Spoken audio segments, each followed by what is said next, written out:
intentar detener la pandemia no siempre son tan eficaces como se quisiera. En El Salvador, donde una avalancha en El Salvador buscan a sobrevivientes tras un colosal deslizamiento de tierra causado por intensas lluvias. El deslave sepultó con lodo a menos 60 viviendas de Pop, 9 muertos en el pueblo de Mijá.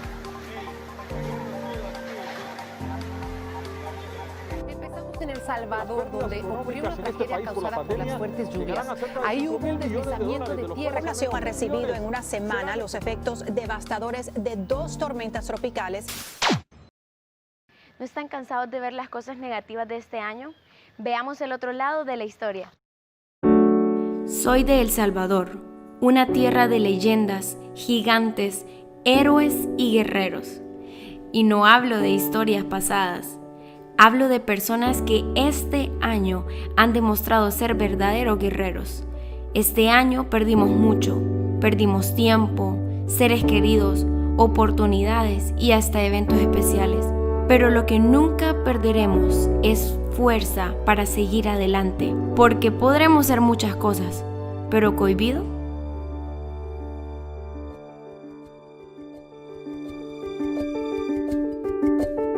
El 2020 ha sido un año que puso de cabeza nuestra historia. El Salvador sufrió las consecuencias de esta enfermedad. A todos nos ha afectado de diferente manera.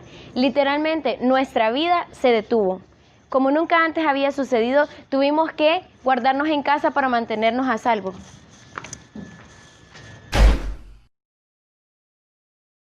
¿Cuántos años tienes? 77. 55 años. Tengo 51 años. 51 años. ¿Cuál ha sido la peor experiencia que has vivido en la historia? La ofensiva del 10 de enero de 1981, suscitada acá en mi pueblo. Bueno, quizás lo peor fue en el tiempo de la guerra, que llegaron los soldados ahí al pasaje y empezaron a disparar así para arriba, y eso sí me asustó. Quizás la que acabamos de pasar, que es la pandemia. Pasé el huracán Mitch, pero no fue tanto como fue este virus del coronavirus. ¿Alguna vez la economía, religión y educación se detuvieron tan bruscamente a través de la historia? Básicamente la religión y la economía ya han pasado por procesos tan duros como este y nunca se han detenido. Hay un filósofo esloveno, Slavoj Žižek, que dice que es más fácil que se acabe la especie humana a que el capitalismo en su forma actual se detenga. El funcionamiento actual de la economía realmente no se ha detenido. Lo que ha pasado realmente es que se ha transformado y hemos sido testigos en toda la pandemia y en la cuarentena de las maneras en las que el capitalismo puede mutar hacia otras maneras. Básicamente lo que tenemos ante nosotros es la capacidad maleable del capitalismo en nuestro tiempo actual. Nunca se va a detener. La economía nunca se va a detener, como nunca se van a detener los intercambios que ya nos exponían otros autores antes para explicarnos la sociedad actual. Nunca se va a detener la economía, nunca se va a detener la religión. Cuando pasan por procesos como este, de una pandemia, de una cuarentena, como en la fiebre que hubo a mediados del siglo XVI, lo que hemos tenido es la capacidad de maleabilidad que tiene el sistema. Eso sí lo tenemos ante nosotros y eso es algo que hay que valorar y algo que hay que aprender del capitalismo. Los salvadoreños teníamos 3 opciones. 1, llorar amargamente. 2, descubrir el viaje en el tiempo. Y 3, luchar y salir adelante. Es sorprendente andar por las calles y encontrarnos gente que no se dio por vencida. Personas que aún cuando todo iba en contra, decidieron seguir avanzando, quitando los obstáculos y los temores del camino y seguir luchando, dando todo para sacar adelante a su familia y seres queridos. Fíjate que fue duro porque a mí me quitaron el trabajo, entonces a mi hijo también. Entonces mi hija seguía trabajando, pero le dijeron que ya no, entonces todos aquí pues decidimos qué hacemos, pues no había entrada de nada y nos inventamos algo, entonces decimos ¿qué vendemos? Estaba las mascarillas, no vendamos comida, pues algo que pueda dar ingresos, porque los recibos lo que les afectaba es los recibos, que siempre, los recibos siempre estaban ahí, ¿verdad? Entonces nosotros, pero se lo va a hacer. Vendamos comida, empezamos el 15 de septiembre. Empezamos, y nosotros emocionadas, que mandando y todo, así como fue la decisión que todos aquí sin hacer nada, decidimos poner negocio de comida, pues, para así, gracias a Dios los ha ido bien, gracias a Dios porque estamos sacando para la comida y queda, ¿verdad?, para comprar y estamos bien, gracias a Dios, pero sí lo afectó bastante y a la vez mi hijo no tiene trabajo, yo estoy sin trabajo, pero ahí vamos saliendo adelante, gracias a Dios. Y me ayudó a mí mucho, también con eso de que dieron el bono, de los $300 me salió el bono, eso fue una gran ayuda para mí, hasta el punto que en julio nos dieron chance de trabajar aquí en la alcaldía. Hasta en julio.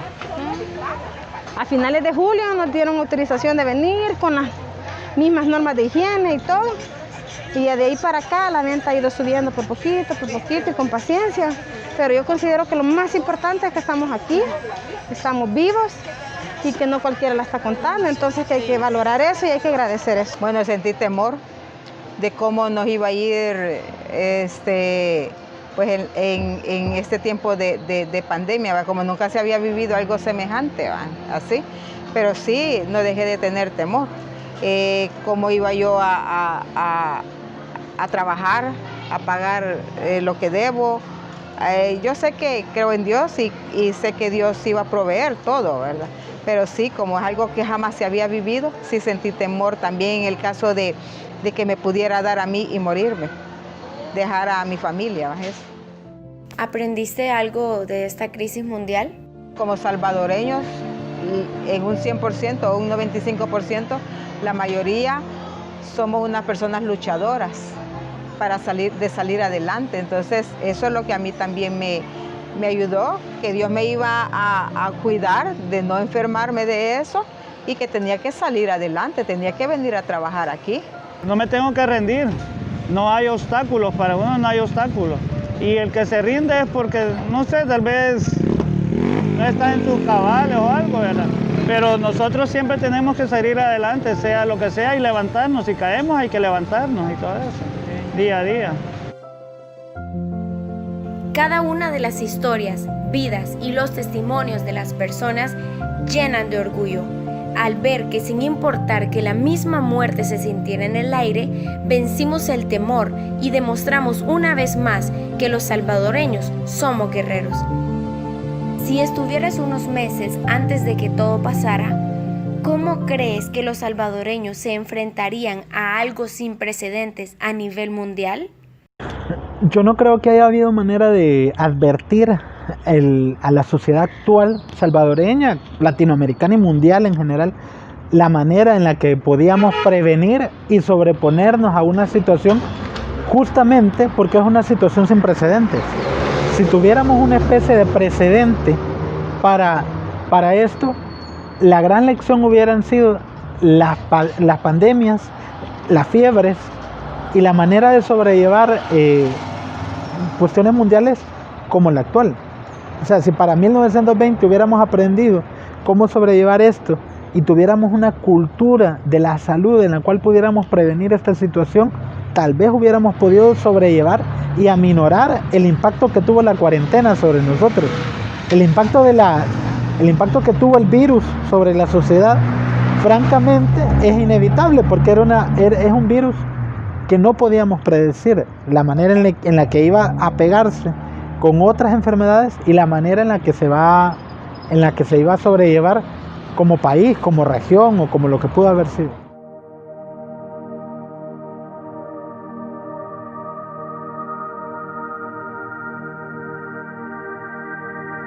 No solo la economía fue afectada por esta terrible enfermedad, las iglesias también.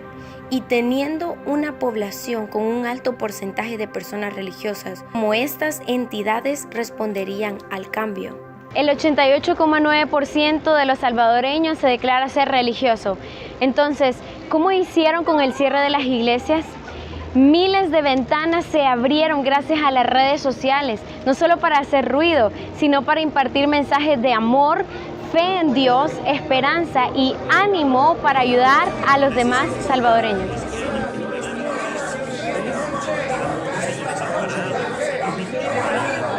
Vamos a iniciar con júbilo, con gozo. Amén. Aleluya. Yo creo que nos preocupamos como todos. Creo que fue una noticia que nadie esperaba y inmediatamente donde acudimos fue al Espíritu Santo, pedirle a Dios, Señor, ¿qué hacemos?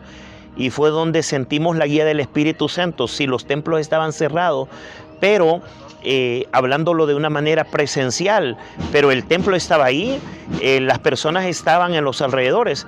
Entonces el Espíritu Santo nos guió a sacar los parlantes y poder estar orando durante todo ese tiempo. Bueno, yo creo que el papel de la iglesia fue sumamente importante para nuestra nación, ya que en el momento de angustia, en el momento de agonía, de tristeza, de desesperación, la iglesia comenzó a transmitir el mensaje de fe, el mensaje de esperanza para los corazones sedientos, para aquellos que estaban encerrados en sus casas. Comenzamos a transmitir esa palabra de ayuda, esa palabra de fortaleza que viene del cielo. Entonces considero de una forma personal que el papel que la iglesia hizo fue un papel sumamente importante, un papel de intercesores.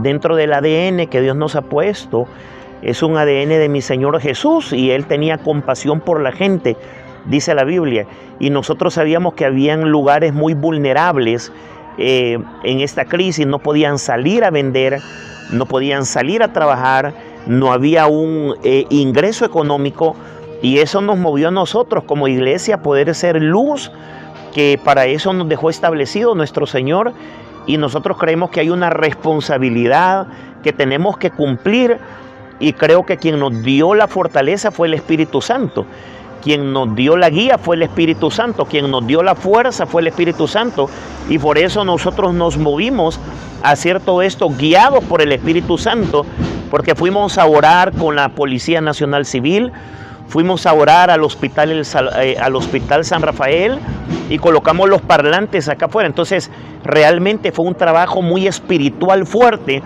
el que nosotros hicimos, guiados por el Espíritu Santo. Pero la parte de ayuda creo que iba a la par también de la parte espiritual, darle a una persona, y todo esto guiado por el Espíritu Santo, la provisión, Dios abría puertas, y lo hicimos de esa manera. Como aprendizaje podríamos decir que en primer lugar no podemos vivir sin la ayuda de Dios. Todos somos necesitados de Dios, y sin Él, la misma Biblia nos dice, separados de mí nada podéis hacer. Creo que es importante entender que cuando todo se acaba, que cuando ya no hay nada, Dios siempre está ahí. Y lo más importante que podemos aprender de todo esto es que Dios nunca nos dejó ni un solo momento. En el momento más difícil que vivimos de la cuarentena, la mano de Dios, el poder de Dios siempre estuvo ahí. Así que la palabra es fiel y la palabra nos enseña, y Dios nos ha prometido que Él nunca nos va a dejar.